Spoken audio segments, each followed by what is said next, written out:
All right, here we go. So glad I planned that big introduction. Anyway, all this to say, what I was saying was, I could not possibly be prouder of Allison for what she's done here. But I think it's time. She's going to do a little reading for us. So please let me introduce to you. I had to write it down. There's so many things now. Psychotherapist, EFT practitioner, mom, dear, dear friend, goddess. And now author of her very first book, Find Love Again, Allison Jayne.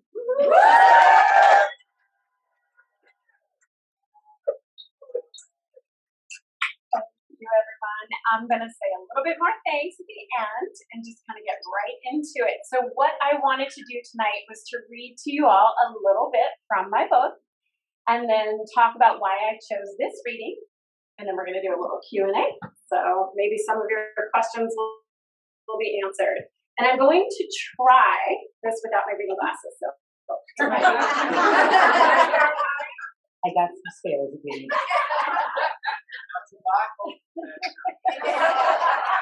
With my hearing.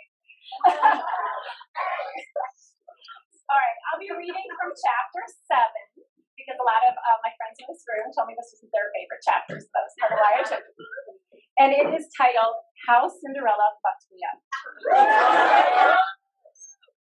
When I was a kid, we were the only people on the block who had dozens upon dozens of VHS cassettes in the basement. My dad was a gadget guy. We had pretty much every movie a kid could want as soon as it came out. And this was in the 70s when people did not really have movies that way. My siblings and I thought it was the absolute coolest. We were able to watch anything we liked over and over. Now, as I've said, I was a girly girl. I fancied myself a bit of a princess. I had a huge 4-poster white canopy bed in my room of all yellows and pinks. I loved all the Disney princesses. Definitely wanted to be one of those princess movies we owned was Cinderella. Do you remember Jelly Shoes? Remember Jelly Shoes, right? Those little stretchy plastic ones that came in all different colors, some with sparkles.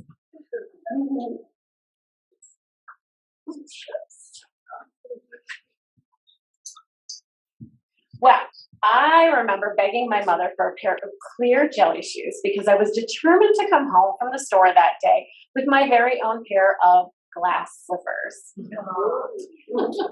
I even had this satin nightgown with ruffled short sleeves that went all the way down to my ankles and alternating swatches of blue, yellow, and pink.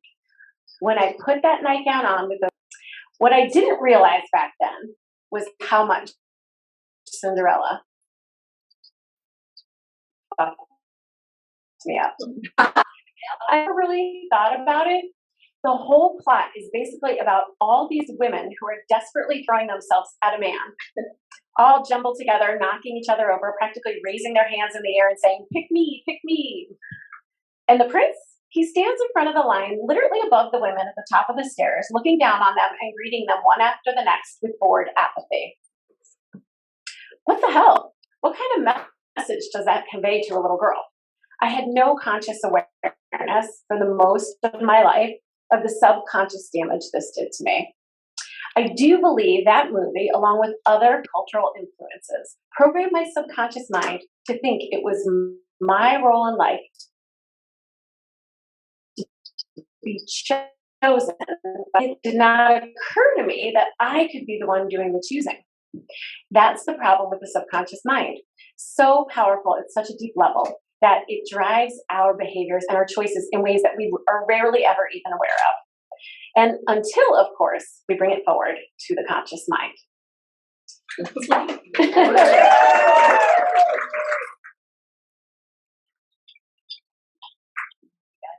So I chose that passage because I know about half the people in the room maybe are single and about half are married. And I felt like that, well, it's a fun story, but it also exemplifies the book as a whole, where I use stories and mindset shifts to teach lessons that I think are valuable and important in dating and can be for, just life in general.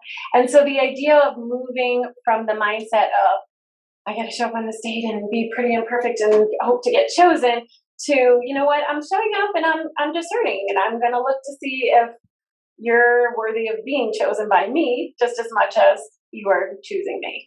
And a friend of mine in this room, who will remain nameless unless she wants to out herself later, recently, had an experience at work where she had these VIP clients and she was trying really hard to please, and then read my chapter and was like, wait a minute, what am I doing? Why am I bending over backwards, killing myself? Like, they, I get to choose who I work with just as much. So just kind of a nice life lesson. It made me think that when I was reading that, I remember thinking, like, this is kind of The Bachelor that you're describing as well. Like a current show that is still telling us, like, this is how it works. So please give me a rose. And elbowing each other out to get the rose. Right. And it's not very attractive. And it's definitely not a goddessy vibe to show up on a date like in that way. Choose me. I love it. The whole book, I kept reading it. It felt like a conversation. It felt like you were really telling us stories. I loved hearing you describe Retro and Roscoe and all the street festivals that take place in the city and these skyline views. And we went on the journey with you. It was so well written, and written to a friend is what it felt like. Ask you, what was your inspiration for writing this, and to whom, were you trying to reach out? What were your thoughts on that? So pretty much my whole life, I've been told you should write a book because I'm a bit of a storyteller. For those of you who know me, whose phone batteries have died when I've been on the phone for so long because I talked it up. And I'm sure my parents are cracking up right now because I was definitely the most talkative in the family. And so, but I hadn't really given it that much serious thought. And then I did write an outline for this book a few years back, just having my own dating experiences and seeing these amazing single women that I knew that were started it. And then during COVID, I actually typed up an outline, and then I sat on it for 2 years and did nothing. and then this past spring, I actually used tapping. I had a tapping session with my own mentor, and I told him I was feeling anxious about turning 50 and I didn't know why. And one of the great things about tapping is it can bring you these amazing insights. Actually, some of these techniques, some of your insights might actually have helped us through those first few months. I mean, it's worked out, but it might have helped it get there faster. So one of the things that really intrigued me is in the book you describe EFT, which is emotional freedom technique tapping. Can you describe to us, tell us a little bit more about tapping and what that is, how it might help all of us, whether you're married, single, or looking? Right. Okay, so EFT tapping, this is going to be my 30-second spiel because I can teach forever on this and I won't. But it is a combination of some traditional psychotherapy techniques with acupressure stimulation. So you're actually tapping on your own acupressure points that do come from Chinese medicine. And when you tap on those points, it sends a calming signal to your brain, to your amygdala, the fight or flight center of your brain, and it shuts it off. So if you are experiencing an intense feeling and you start tapping, your body literally can't hold the intense feeling and that calming signal at the same time. So it will bring your system down. There's been amazing research. It shows it puts you in this alpha brainwave state, relaxed brainwave state. It lowers your cortisol, does all these great things biologically for you. But what I have found at a very practical level is when you tap on a strong feeling of fear, anger, resentment, any kind of negativity, it literally just collapses that neural pathway in your brain. And then oftentimes will open up to a new one. So you can suddenly see the situation from a totally different perspective. So it's pretty amazing. And I knew when I was writing this book that I wanted to add a tapping script at the end of every chapter, because you know how you can have a great insight, maybe for those of you who have been in therapy before, or even just talking to a friend, this insight drops in and you're like, oh my gosh, this is why I'm self-sabotaging. It's because when I was a kid, I was teased and now I can't, public speak or whatever, right? But then you still can't public speak. Like you have the insight, but you can't change. Okay. So tapping helps you to change. That is what I have found. And the scripts, that was interesting to me. And maybe you want to tell me a little bit more about that, because I was thinking, well, I found the guy, but I do have some other things, some blocks I'd like to clear. And then I was concerned about the scripts. So you recommend contacting a practitioner to help with that? So it is designed to be a self-help tool. So anybody can do it. You can learn. There's lots of great resources out there. There's free YouTube videos. There's you have some out there. I have some out there. I recommend using a practitioner in two main ways. One is when you're feeling stuck, like maybe you've done it a little bit on your own and you're feeling stuck. The other is if it's a big thing, right? Like if it's a big trauma, if it's a big block, something that like you doing it on your own might overwhelm you, it's, definitely, better choice to work with a practitioner. And then also, like I work with a practitioner, and I think that a practitioner can help you. Like it's easier for someone else to see yourself than for you to see yourself. So a practitioner can help you find those blocks that you didn't even realize were there and clear them pretty quickly. I have seen video of her curing someone in this room of their craving for, I believe it was Skittles. So apparently anything is possible. Because cravings are emotions. Yeah. But I love this idea of tapping into this thing that is so core to so many people, to finding love again, especially after divorce. So what do you think the reasons are that women struggle with dating in midlife? What are generally the blocks for them? So I think that, when we're little girls and stuff, we dream of like our wedding or being married or having kids and a family. Like nobody really dreams like, oh, when I'm in my 40s and divorced or 50s and divorced. Nobody thinks that. So I think the first struggle is just like, how did I get here? Right. And just that idea of like, this story I thought was going to be my life is now not my life. And it's a big identity shift and it can really kind of rock you. And so I think that that's the number one struggle. And then the second big struggle is, unfortunately, in our society, there is Lynn might have to help me with this. There's the Harry Met Sally quote of, do we remember this, where it's like, you're more likely to get kidnapped by a terrorist over 40 than find a single man, something like that, right?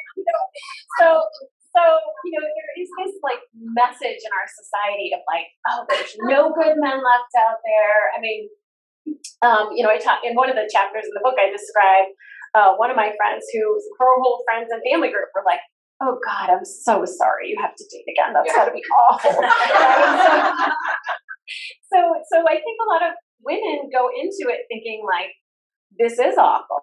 I don't want to have to do this again. I don't want to have to start over. There are no good men out there. So we have a lot of fears about ourselves, about maybe not being good enough. Like, oh God. I had someone say to me when I was like, so, we're getting a divorce. And they're like, oh my God, someone else will see you naked. That's why you've been jogging so much.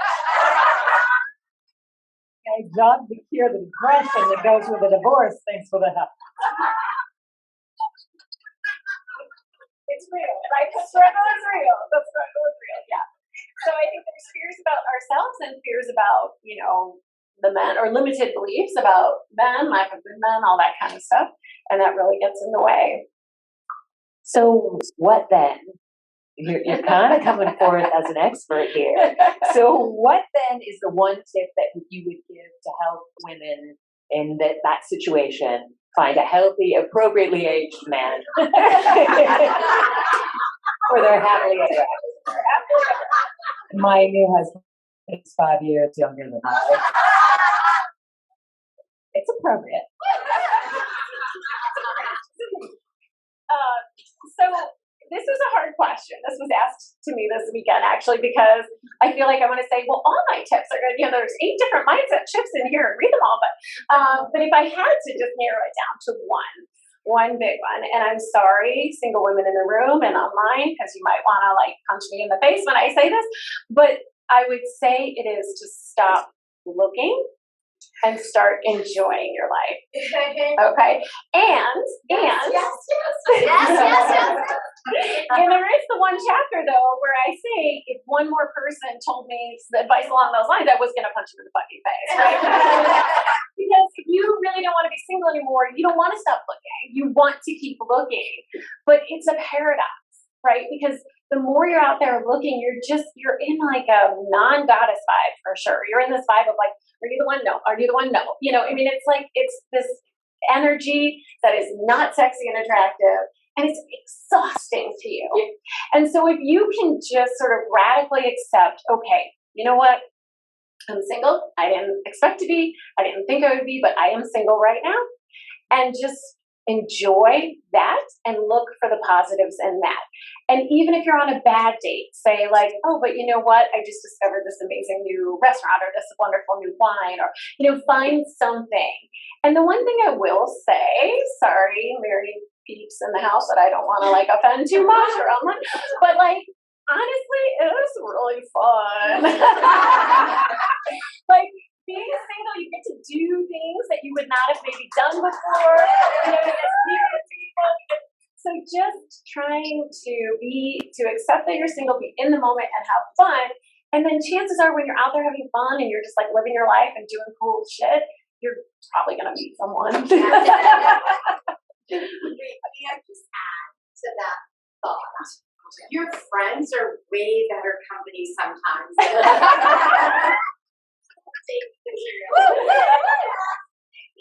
I mean, look around. Only because your boyfriend's not here tonight.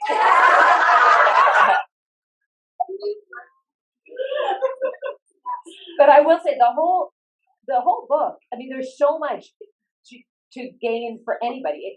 It's targeted to be helpful to people looking to find love again, but I'm not kidding. Between the self-awareness, self-acceptance, empowerment, just the being present, all setting boundaries, these are all lessons we could all learn from. Like I said, I looked at it and was like, oh, I want to start tapping on this issue with my mom. Sure. And I also, for sure, I looked back and went, I would have argued, I found the love of my life, and I still had all the blocks from the bad situation I'd been in, and that might have been helpful. Yeah, thank you. I will say that my editor told me early on, she's like, oh, I can't wait to give this to one of my married friends. And I was like, really? I did not see that, you know? But since I have a lot of married, a lot of y'all in this room who are married, read the book, tell me they did still get stuff out of it. So that's just a lovely bonus to me. I think that's amazing. But yeah, that's special. Awesome. Thank you so much. I'm so honored to spend this time with you. And thank you all for being here in your lovely red.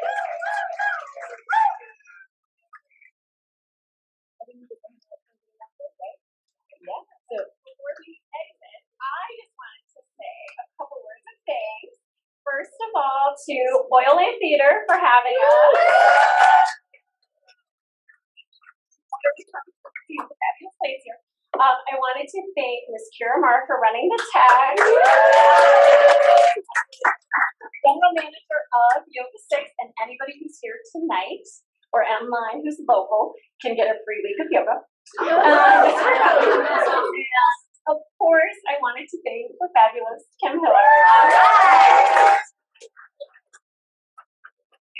And for anybody who doesn't know, Kim owns Latin Academy, also our other cultural gem in Glenview. She has classes,